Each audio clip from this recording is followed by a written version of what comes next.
Hello friends, आप देख रहे हैं आपका चैनल शेयर बाजार विद आयुष। और इस वीडियो में चर्चा करेंगे सेकंड डे सब्सक्रिप्शन के बारे में IRED IPO को लेकर। तो आई रेडा कितना पहले दिन के बाद दूसरे दिन अब सब्सक्राइब होता हुआ नजर आया है, ये हम समझने वाले हैं। कितना हर एक कैटेगरी वाली, वो रिटेल की हो, HNI की हो, QIB की हो, कितना कितना भरी है। तो वीडियो को दोस्तों पूरा ज़रूर देखिएगा, काफ़ी इंपॉर्टेंट वीडियो होने वाला है। उससे पहले अभी तक फ्रेंड्स अगर आपने चैनल को सब्सक्राइब नहीं किया है तो आप चैनल को सबसे पहले सब्सक्राइब ज़रूर कर लीजिएगा। So friends, IREDA IPO Indian renewable energy development agency का IPO का आज सेकेंड डे था, जो आज कंप्लीट हो चुका है। अब आपके पास एक दिन और बाकी है, जो है 23 नवंबर का, जब आप इस इशू के अंदर पैसा लगा सकते हैं। फेस वैल्यू 10 रुपये पर शेयर की है, प्राइस बैंड 30 से 32 रुपीज़ का है। बट फ्रेंड्स अगर आप इस IPO में लगा रहे तो एक बात ध्यान रखिएगा, आपको अपर प्राइस बैंड सेलेक्ट करना है। रीज़न क्या है? रीज़न सिंपल है, बिकॉज जो IPO है वो ओवर सब्सक्राइब हो चुका है। एंड अंडर सब्सक्रिप्शन में बेसिकली दोस्तों कंपनी ने एंकर इन्वेस्टर्स को भी एलोकेशन 32 रुपीज़ पे किया, नहीं अपर प्राइस बैंड पे किया है, तो आपको भी अपर प्राइस बैंड पे मिलेगा। कोई भी 30 रुपये का प्राइस बैंड ना लगाए। काफ़ी बार देखिए जो फर्स्ट टाइम अप्लायर्स होते हैं वो ये गलती कर जाते हैं, तो इसलिए इसके बारे में मैं बता रहा हूँ। अदरवाइज इसके बारे में ज़्यादा बात नहीं करते हैं, ठीक है। सो लॉट साइज दोस्तों करीबन 460 शेयर्स का है। टोटल इशू साइज 2150 करोड़ का है। फ्रेश इशू करीबन 1290 करोड़ का है। एंड बचा हुआ ऑफर फॉर सेल 860 करोड़ का है। दोस्तों इशू टाइप बुकबिल टाइप का IPO, लेकिन लिस्टिंग दोनों एक्सचेंजेस पर होगी, BSE NSE दोनों पर। अगर आप रिटेल के अंदर एक लॉट लगा रहे हैं तो आपको कुल मिला के 14,720 शेयर्स देने पड़ेंगे। मैक्स आप रिटेल के अंदर 13 लॉट्स लगा सकते हैं, जिसकी वैल्यू 1,91,360 है। फिर अगर आपको उससे ज़्यादा लगाना है तो फिर आप दोस्तों HNI कैटेगरी में आ जाएंगे। HNI कौन सी? स्मॉल HNI कैटेगरी में आ जाएंगे। 14 शेयर्स, जिसकी वैल्यू 2,06,080 है। एंड अगर आपको स्मॉल HNI के अंदर भी ज़्यादा लॉट लगा रहे हैं तो वो 67 लॉट्स आप लगा सकते हैं मैक्स टू मैक्स, जिसकी वैल्यू 9,86,000 होती है। लेकिन अगर आपके पास इससे ज़्यादा पैसा है या फिर आपको इससे ज़्यादा अप्लाई करना है तो आप दोस्तों बिग HNI में भी लगा सकते हैं, जिसके लिए आपको 68 लॉट्स के लिए अप्लाई करना पड़ेगा, जिसकी वैल्यू 10,0960 रुपीज़ होगा।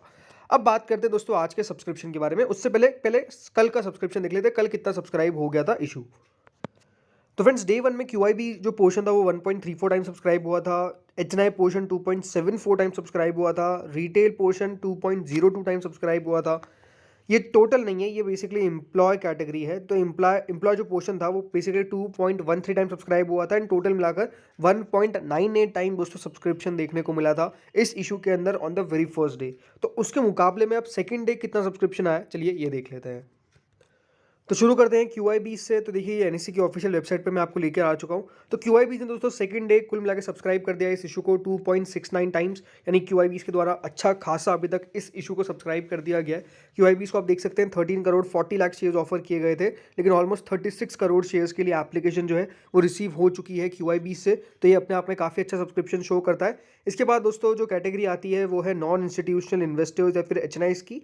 HNI पोर्शन दोस्तों जो सब्सक्राइब हुआ है वो हुआ है ऑलमोस्ट 7.74 टाइम्स। जी हाँ, 7.74 टाइम्स सब्सक्रिप्शन रिसीव हो चुका है अभी तक HNI से। कुल मिला के HNI को जो दिया गया था पोर्शन, उसमें शेयर्स थे 10 करोड़ 5 लाख, लेकिन अभी तक 77 करोड़ 77 लाख शेयर्स के लिए एप्लीकेशन जो रिसीव हो चुकी है। इसके अंदर भी दोस्तों दो कैटेगरीज होती है, एक बिग HNI और एक स्मॉल HNI।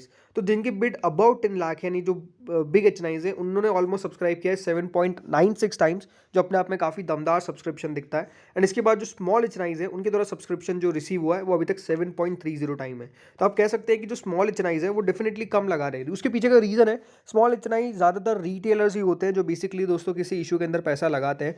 लेकिन बिग HNI हम कह सकते हैं कि बड़े इंस्टीट्यूशंस भी हो सकते हैं, कॉर्पोरेट्स होते हैं, तो इसलिए, और इंडिविजुअल्स भी होते हैं, इसमें कोई डाउट नहीं है। बट मेजरली मैं आपको बता रहा हूँ कि उसके अंदर कौन कौन सी कैटेगरी वाले पर्सन अप्लाई करते हैं। उसके पीछे का रीज़न भी है कि देखिए बिग HNI बड़ी ज़्यादा भर क्यों रहा है और स्मॉल HNI कम क्यों भर रहा है। उसके पीछे का रीज़न है, इतने सारे IPOs दोस्तों जब एक साथ आ जाते हैं तो डेफिनेटली सब अपनी प्लानिंग करके चलते हैं कि किस इशू के अंदर ज़्यादा लगाना बेहतर रहेगा, जहाँ पे अलॉटमेंट के चांसेस ज़्यादा बनेंगे। तो आई थिंक ये एक सबसे बड़ा कारण है कि आपको जो बिग HNI की कैटेगरी है वो बेसिकली हर एक इशू के अंदर मोस्टली ज़्यादा सब्सक्राइब होती हुई नजर आ रही है। उसके पीछे का रीज़न है कि स्मॉल HNI के अंदर रिटेलर्स या फिर मेनली आपको स्मॉल इन्वेस्टर्स ही देखने को मिलते हैं जो बेसिकली पैसा लगाते हैं।